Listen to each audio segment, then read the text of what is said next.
Bali po tayo magdidilig ngayon dito sa ating talong. Tama po ang panahon ngayon, mga kapangalay. Mainit. Tapos yun. Tama sa aking katawan. Kapag nagpapait, nag-exercise ay tayo didilig. Para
bale po itong mga talong natin ay mayroon ng ano.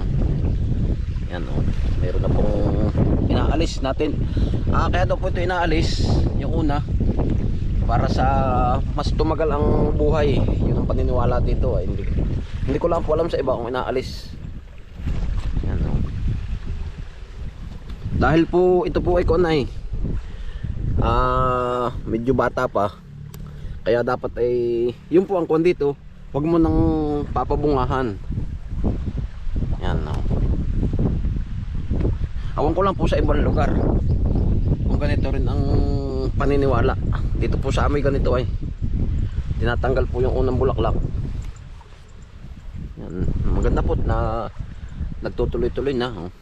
Pailan-ilan. Yan oh, katulad yan oh. Tanggalin na po natin. Kaya din nagkaganito oh.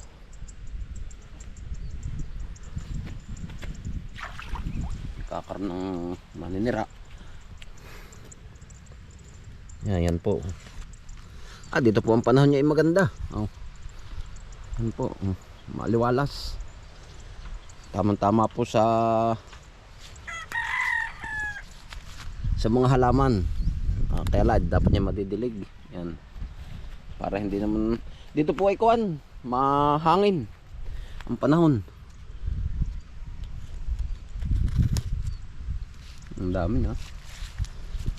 Atin pong tatanggalin na para ito po may para sa ikatatagal ng ating puno ng talong para dumami ang bunga.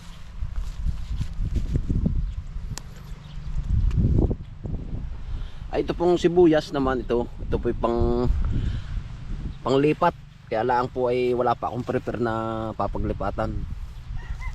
So hindi pa po naman huling ilipat dahil yung talong naman hindi pa gaano kataasan. Pero dapat po bago ito magsukob-sukob ang dahon, maalis na natin yung mga sibuyas tsaka yung ilang kinchay. Ito po may kinchay din dito. Ayun yan, ito. Yan. Nabunga na siya. Yan, bale po ganito nga po. Habang ako nagdidilig, edi yung po ay pinaka-exercise ko na rin yan. Mga kapanganay. Yan po. Ako po nagpapasalamat sa inyo na panonood sa aming mga channel yan, sa mga habalya. Salamat po.